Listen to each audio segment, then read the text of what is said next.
ನಮಸ್ಕಾರ ಎಲ್ರಿಗೂ. ಕನ್ನಡದ ಬಿಗ್ ಬಾಸ್ ಸೀಸನ್ 12 ಈಗ 56 ದಿನಗಳನ್ನ ದಾಟಿ ಮುನ್ನುಗ್ತಾ ಇದೆ. ಈಗ ಮನೆಯಲ್ಲಿ ಉಳ್ಕೊಂಡಿರೋದು ಕೇವಲ 14 ಜನ ಸದಸ್ಯರು ಮಾತ್ರ.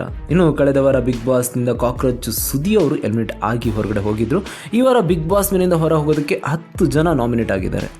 ಇನ್ನು ನಿನ್ನೆ ಎಪಿಸೋಡ್ನಲ್ಲಿ ವಾರ ಪೂರ್ತಿ ಕಾದಂಥ ವೀಕ್ಷಕರಿಗೆ ತುಂಬ ಖುಷಿ ಕೊಟ್ಟಂಥ ವಿಷಯ ಏನು ಅಂತಂದರೆ ಅದು ಕಿಚ್ಚ ಸುದೀಪ್ ಅವರು ಅಶ್ವಿನಿ ಗೌಡ ಅವರಿಗೆ ತೆಗೆದುಕೊಂಡಂಥ ಕ್ಲಾಸ್. ಪ್ರತಿ ವಾರನೂ ಕೂಡ ಅಶ್ವಿನಿ ಗೌಡ ಅವರಿಗೆ ಒಂದಲ್ಲ ಒಂದು ರೀತಿಯಾದಂಥ ಕ್ಲಾಸ್ ಇದ್ದೇ ಇರುತ್ತೆ. ಅಷ್ಟಾದ್ರೂ ಕೂಡ ಮತ್ತೆ ಅದನ್ನೇ ರಿಪೀಟ್ ಮಾಡ್ತಿರುವಂಥ ಅಶ್ವಿನಿ ಗೌಡ ಅವರಿಗೆ ನಿನ್ನೆ ಕಿಚ್ಚ ಸುದೀಪ್ ಅವರು ಸರಿಯಾಗಿ ಕ್ಲಾಸ್ ತೆಗೆದುಕೊಂಡ್ರು. ಒಂದು ಊಟ ಬಿಟ್ಟಿರೋದ್ರ ಬಗ್ಗೆ, ಇನ್ನೊಂದು ಹುಮೆನ್ ಕಾರ್ಡ್ ಪ್ಲೇ ಮಾಡೋದ್ರ ಬಗ್ಗೆ, ಒಂದು ತಪ್ಪಾದರೆ ಅದನ್ನು ತಪ್ಪು ಅಂತ ಒಪ್ಕೊಳ್ಳುವಂಥ ಮನಸ್ಥಿತಿ ಅಶ್ವಿನಿ ಗೌಡ ಅವರಿಗೆ ಇಲ್ಲ ಅನಿಸುತ್ತೆ. ಅದು ನಿನ್ನೆ ಎಪಿಸೋಡ್ನಲ್ಲಿ ತುಂಬ ಚೆನ್ನಾಗಿ ಕಾಣಿಸ್ತು. ಇನ್ನು ನಾಮಿನೇಟ್ ಆದ 10 ಜನ ಸದಸ್ಯರಲ್ಲಿ ಇವತ್ತು ಬಿಗ್ ಬಾಸ್ ಮನೆಯಿಂದ ಒಬ್ಬರು ಹೊರಗಡೆ ಹೋಗ್ತಾ ಇದ್ದಾರೆ.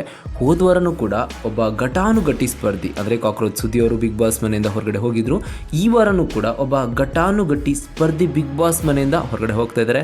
ಹಾಗಾದರೆ ಬಿಗ್ ಬಾಸ್ ಮನೆಯಿಂದ ಎಲಿಮಿನೇಟ್ ಆಗಿ ಹೊರಗಡೆ ಹೋಗ್ತಿರುವಂಥ ಆ ಸ್ಪರ್ಧಿ ಯಾರು ಎಲ್ಲದನ್ನು ಕೂಡ ಈ ವಿಡಿಯೋದಲ್ಲಿ ನೋಡ್ತಾ ಹೋಗೋಣ. ಅದಕ್ಕಿಂತ ಮುಂಚೆ ಯಾರೆಲ್ಲ ನಮ್ಮ ಚಾನಲ್ನ ಸಬ್ಸ್ಕ್ರೈಬ್ ಮಾಡಿಲ್ಲ ಅಂತಂದರೆ ಈ ರೀತಿಯ ಮಾಹಿತಿಗಾಗಿ ನಮ್ಮ ಚಾನಲ್ನ ಸಬ್ಸ್ಕ್ರೈಬ್ ಮಾಡಿ. ಇನ್ನು ನಿನ್ನೆ ಎಪಿಸೋಡ್ನಲ್ಲಿ ಕಿಚ್ಚ ಸುದೀಪ್ ಅವರು ಪೂರ್ತಿಯಾಗಿ ಮಾಡಿದ್ದು ಒಂದೇ ಒಂದು ಕೆಲಸ ಏನು ಅಂತಂದರೆ ಅದು ಅಶ್ವಿನಿ ಗೌಡ ಅವರಿಗೆ ತೆಗೆದುಕೊಂಡಂಥ ಕ್ಲಾಸ್. ಇಲ್ಲಿ ಅಶ್ವಿನಿ ಗೌಡ ಅವರಿಗೆ ಕಿಚ್ಚ ಸುದೀಪ್ ಅವರು ಅಷ್ಟು ಪರಿಪರಿಯಾಗಿ ಬಿಡಿಸಿ ಹೇಳಿದ್ರೂ ಕೂಡ ಅದು ಯಾವುದನ್ನು ಕೂಡ ತೆಗೆದುಕೊಳ್ಳುವಂಥ ಮನಸ್ಥಿತಿ ಅಥವಾ ಅವರ ಮನೋಭಾವನೆ ಇಲ್ಲ ಅಂತ ಅನಿಸುತ್ತೆ. ಅವರು ಎಷ್ಟೇ ಹೇಳಿದ್ರು ಕೂಡ ನಂದು ತಪ್ಪಾಗಿದೆ, ಮುಂದೆ ಇದನ್ನು ಸರಿ ಮಾಡ್ಕೊಂಡು ಮುಂದುವರಿತೀನಿ ಅನ್ನೋ ಮನಸ್ಥಿತಿ ಮನೋಭಾವನೆ ಅವರಲ್ಲಿ ಇಲ್ಲ ಅಂತ ಅನಿಸುತ್ತೆ. ಅದಕ್ಕೆ ಸರಿಯಾಗಿ ಅವರ ಜೊತೆಯಲ್ಲೇ ಇರುವಂಥ ಜಾನ್ವಿ ಅವರು ಕೂಡ ಅಷ್ಟೇ. ಒಂದು ತಪ್ಪಾದರೆ ಅದನ್ನು ತಪ್ಪಾಗಿದೆ ತಿದ್ಕೊಳ್ತೀನಿ ಅನ್ನೋ ಮನೋಭಾವನೆ ಇಲ್ಲ, ಅದನ್ನು ಬೇರೆ ರೀತಿಯಲ್ಲಿ ನಮ್ಮ ತಪ್ಪೇ ಆಗಿಲ್ಲ ಅನ್ನೋ ರೀತಿಯಲ್ಲಿ ವಾದ ಮಾಡೋದಕ್ಕೆ ಇಳಿತಾರೆ. ಅದರಲ್ಲೂ ಕಿಚ್ಚ ಸುದೀಪ್ ಅವರ ಎದುರಿಗೆ ವಾದಕ್ಕೆ ಇಳಿತಾರೆ. ಇನ್ನು ನಿನ್ನೆ ಎಪಿಸೋಡ್ನಲ್ಲಿ ನೀವು ಗಮನಿಸಿರ್ಬೋದು, ಅಶ್ವಿನಿ ಗೌಡ ಅವರು ತಾವು ಯಾರಿಗೆ ಬೇಕಾದರೂ ಏಕವಚನದಲ್ಲಿ ಮಾತಾಡ್ಬೋದು, ಆದರೆ ಅವರಿಗೆ ಯಾರು ಕೂಡ ಏಕವಚನದಲ್ಲಿ ಮಾತಾಡೋ ಹಾಗಿಲ್ಲ. ಇದನ್ನು ಕಿಚ್ಚ ಸುದೀಪ್ ತುಂಬ ಎಫರ್ಟ್ ಹಾಕಿ ಅವರಿಗೆ ಅರ್ಥ ಮಾಡಿಸುವಂಥ ಪ್ರಯತ್ನವನ್ನು ಮಾಡಿದ್ರು. ಆದರೆ ಅವರು ಅದನ್ನು ಅರ್ಥ ಮಾಡಿಕೊಳ್ಳುವಂಥ ಒಂದು ಸಣ್ಣ ಮನಸ್ಥಿತಿಯನ್ನು ಕೂಡ ಅವರು ಇಟ್ಕೊಂಡಿಲ್ಲ. ಅದ್ರ ಜೊತೆಗೆ ಕ್ಯಾಪ್ಟನ್ ರಘು ಮತ್ತು ಅಶ್ವಿನಿ ಗೌಡ ಅವ್ರ ಜೊತೆ ನಡೆದಂಥ ವಿಷಯದ ಬಗ್ಗೆ ಮಾತಾಡಿದ್ರು.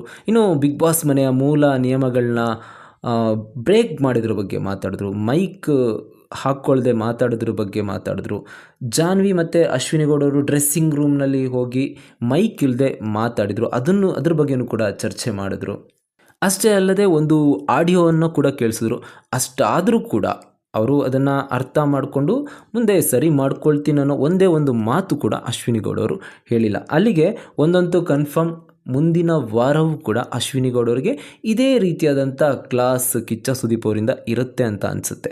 ಇನ್ನು ಬಿಗ್ ಬಾಸ್ ಮನೆಯಲ್ಲಿರುವ 14 ಜನ ಸದಸ್ಯರಲ್ಲಿ 10 ಜನ ಸದಸ್ಯರು ನಾಮಿನೇಟ್ ಆಗಿದ್ದಾರೆ. ಅದರಲ್ಲಿ ಅಶ್ವಿನಿ ಗೌಡ, ಜಾನ್ವಿ, ಧ್ರುವಂತ್, ಮಾಳು, ರಕ್ಷಿತಾ, ಸ್ಪಂದನ, ರಿಷಾ ಗೌಡ, ಸೂರಜ್ ಸಿಂಗ್, ರಾಶಿಕಾ ಮತ್ತು ಅಭಿಷೇಕ್ ಅವರು ನಾಮಿನೇಟ್ ಆಗಿದ್ದಾರೆ. ಇನ್ನು ನಾಮಿನೇಟ್ ಆದ ಈ 10 ಜನ ಸದಸ್ಯರಲ್ಲಿ ಅಶ್ವಿನಿ ಗೌಡ, ಜಾನ್ವಿ, ಧ್ರುವಂತ್, ಮಾಳು, ಸೂರಜ್ ಸಿಂಗ್, ಸ್ಪಂದನ, ರಕ್ಷಿತಾ, ರಾಶಿಕಾ, ಅಭಿಷೇಕ್ ಎಲ್ಲರೂ ಕೂಡ ಸೇವ್ ಆಗ್ತಾರೆ. ಲಾಸ್ಟಿಗೆ ಉಳ್ಕೊಂಡಿರೋದು ರಿಷಾ ಗೌಡ ಅವರು.